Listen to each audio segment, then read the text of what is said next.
When it comes to the spiritual life, it comes down to faith. And what is faith? Well, faith is believing in something that's beyond the rational. We have to go beyond what we can see and touch and taste and feel and we can experiment with and that we can hold in our hands. Faith is the suspension of our rational thought in order to accept as real and true and beautiful and good that which we'll never understand. And that's what our spiritual life is all about. It's all about putting our hands in total trust of someone who will lead us and carry us to another place which we have no idea of what it's like. Oh, we have images given to us. We know that Jesus told us and prophesied to us that we will have an eternal life, and there is a place beyond here where we'll all, if we live well and good and in the faith that we should have, that it will be ours at the end of our time. That's what faith is. And he shows us the way. He's our good shepherd. Jesus came to be our shepherd, to lead us, to carry us into this next dimension, if we just will follow his example. And he came to this earth as God's son, and he became one of us in all ways except sin.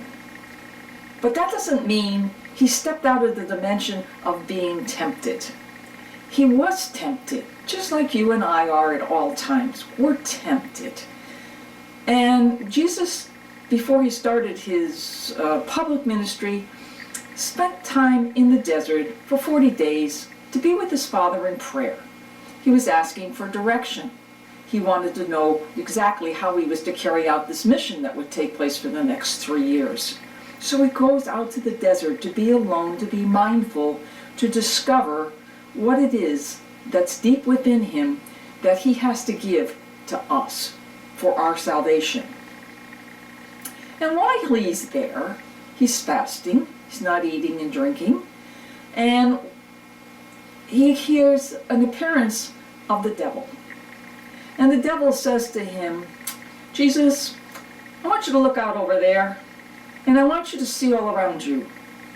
And you can see cities and villages, and you can see everything that exists. And I'll give it to you. It's yours.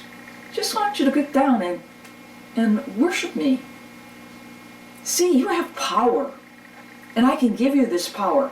You can have power over everything that you're looking at. But Jesus said, no, don't tempt me. I don't need this power. The power that I need is the power of divine influence. And so he tells Satan to go away.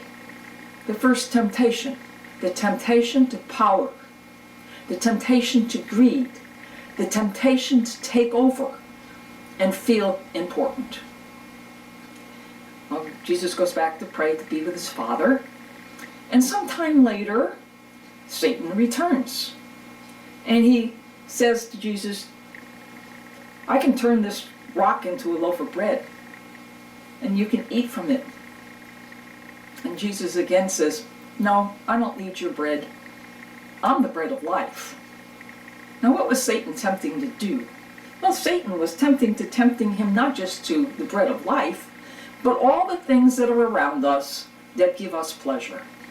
Things around us that will satisfy us in some way, whether it's food or drink, whether it's physical pleasure, some pleasure. We're all addicted to pleasure. It's part of the fall of the original sin. And it's up to us to control that. And Jesus says to Satan, go. And Satan again leaves him. And sometime later, Satan returns for the third time and says to Jesus, just get down and worship me. Just worship me, and you'll be a great person.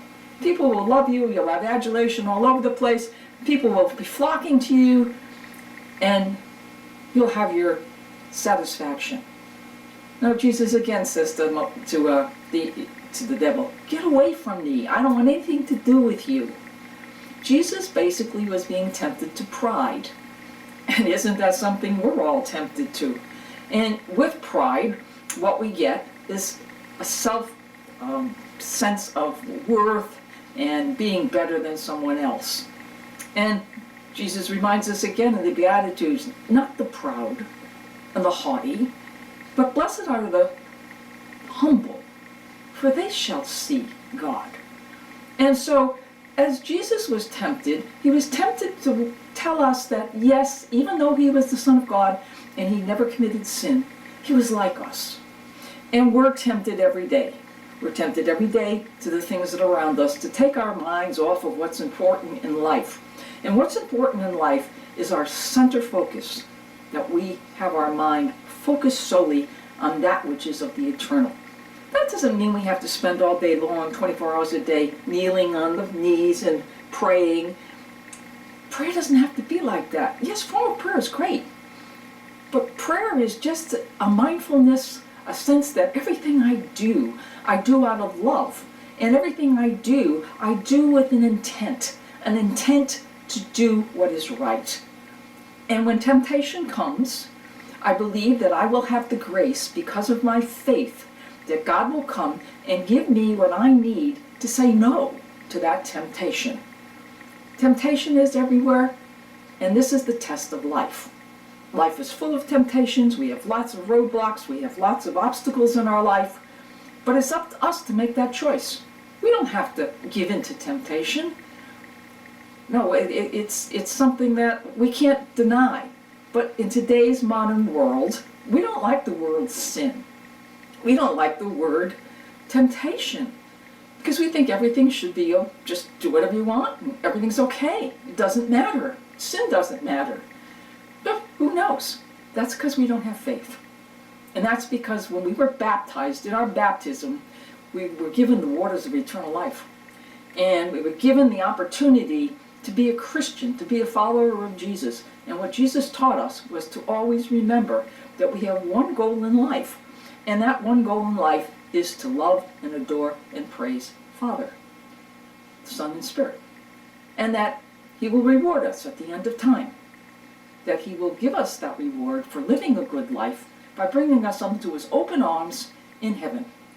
And so, therefore, we need faith to believe. We need hope to trust that that faith will become a reality. And we need to live that out through the virtue of love. So when temptations come into our lives, take them for what they really are. They're a stepping stone to the next dimension. So just as Jesus was tempted in the desert, we're tempted every day in the desert of our own life. But the important thing is to be mindful. And it comes all back to that one word, intent. How do I intend to live my day? And if I put God as the main intention of my life, that's prayer. And that prayer will lead me to my eternal evaluation, which will be life eternal with God.